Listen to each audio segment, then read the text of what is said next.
بسم اللہ والصلاة والسلام علی رسول اللہ، اما بعد۔ یہ صفحہ نمبر ہے 216 اور آیت نمبر ہے 72۔ اعوذ باللہ من الشیطان الرجیم، بسم اللہ الرحمن الرحیم۔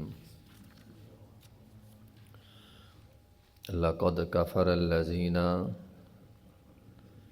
قالوا إن الله هو المسيح ابن مريم وقال المسيح يا بني إسرائيل اعبدوا الله ربي وربكم إنه من يشرك بالله فقد حرم الله عليه الجنة ومأواه النار وما للظالمين من أنصار۔ لقد کفر الذین، البتہ تحقیق کفر کیا ان لوگوں نے، قالوا جنہوں نے کہا، ان اللہ بے شک اللہ تعالیٰ، هو المسیح ابن مریم، اللہ ہی مسیح بن مریم ہے۔ وقال المسیح، اور عیسیٰ علیہ السلام نے فرمایا، یا بنی اسرائیل، اے بنی اسرائیل، اے یہودیو، اعبدوا اللہ، اللہ کی عبادت کرو، ربی و ربکم، جو میرا رب ہے اور تمہارا رب ہے، انہ من یشرک باللہ، بے شک جس نے بھی شرک کیا اللہ کے ساتھ، فقد حرم اللہ علیہ الجنہ، اللہ تعالیٰ نے حرام کر دی ہے اس پر جنت، اس پر جنت حرام ہے، ومأواہ النار، اور اس کا ٹھکانہ آگ ہے، وما للظالمین من انصار، اور ظالموں کے لیے کوئی بھی مدد کرنے والا نہیں ہے۔ یہودیوں کے ساتھ اللہ تعالیٰ نے عیسائیوں کی بات بھی کی ہے۔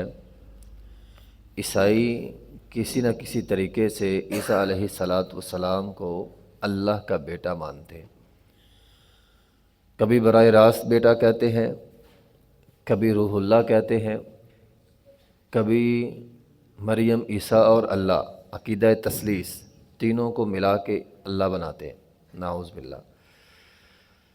اس کے پیچھے وجہ تھی، وجہ وہ یہ کہتے ہیں کہ دیکھیں بھی، جو کام اللہ کرتا ہے وہی عیسیٰ علیہ السلام کر رہے ہیں۔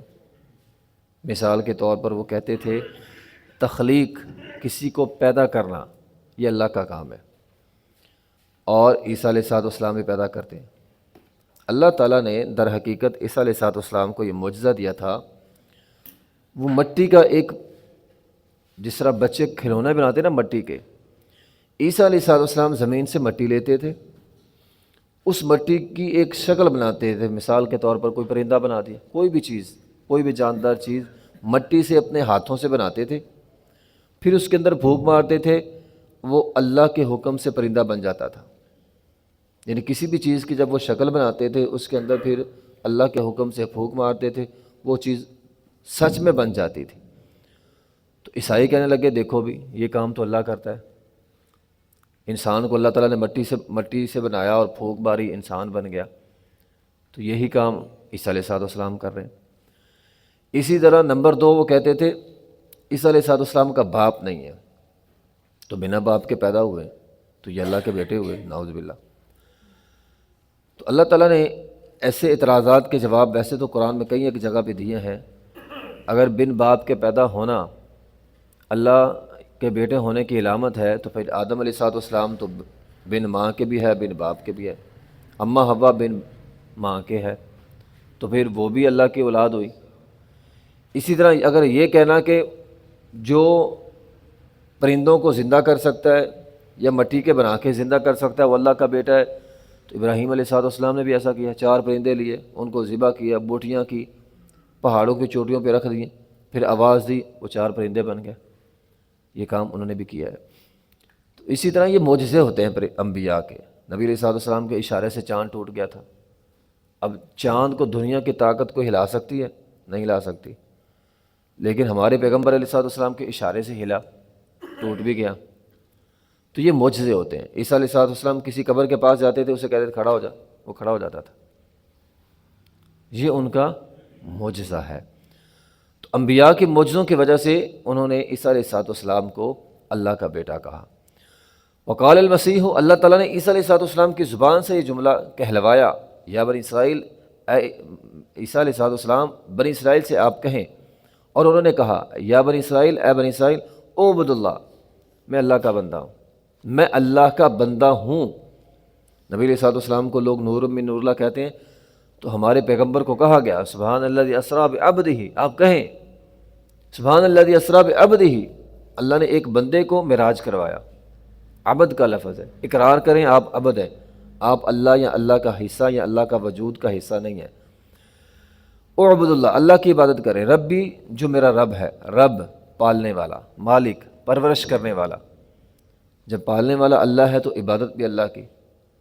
تو عیسیٰ علیہ السلام کی عبادت کیوں کرتے ہو؟ عیسائیوں، عیسیٰ علیہ السلام کی عبادت کیوں کرتے ہو؟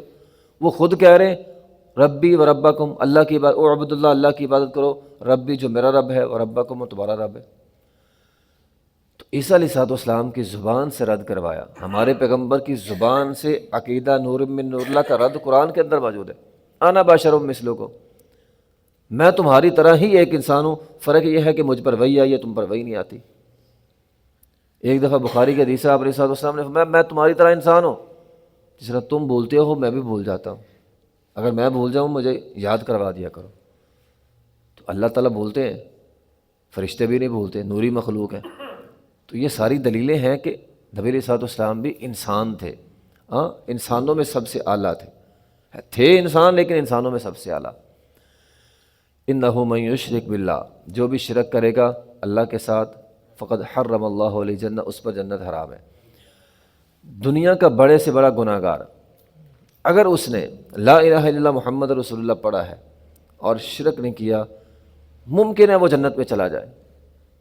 ایک حدیث میں ہے نبی علیہ السلام نے فرمایا ساری زمین گناہوں کے لے آؤ، ساری زمین ہی ہو، لیکن اس میں ان گناہوں میں شرک نہ ہو تو تم امید رکھو اللہ تمہیں معاف کر دے گا، لیکن اگر اس میں شرک ہوا پھر اللہ معاف نہیں کرے گا۔ مشرک کے لیے جنت حرام ہے، یعنی وہ جو حدیثیں ہم پڑھتے ہیں نا کہ بالآخر مسلمانوں کو جہنم سے نکال دیا جائے گا جس نے لا الہ الا اللہ محمد رسول اللہ پڑھا ہے، لیکن اگر اس نے شرک کیا ہے، وہ پرلے درجے کا مشرک ہے، وہ نہیں نکلے گا۔ یہ قرآن نے اکثر جگہ پہ کہہ دیا ہے، مشرک بندہ جنت سے نہیں نکلے گا۔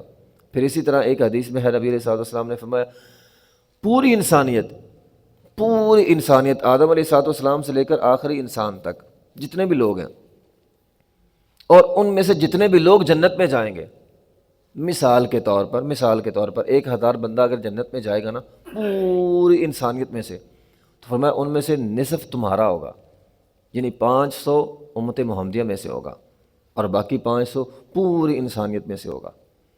تو نبی علیہ السلام نے فرمایا جتنے بھی لوگ جنت میں جائیں گے تمہارا ان میں سے نصف ہوگا، لیکن وہ نصف مشرکوں کے مقابلے میں ایسا ہوگا، فرمایا جس طرح سیاہ بیل ہوتی ہے نا، بیل ساری کالی بیل، اس پر سفید دھبے ہوتے ہیں تھوڑے تھوڑے۔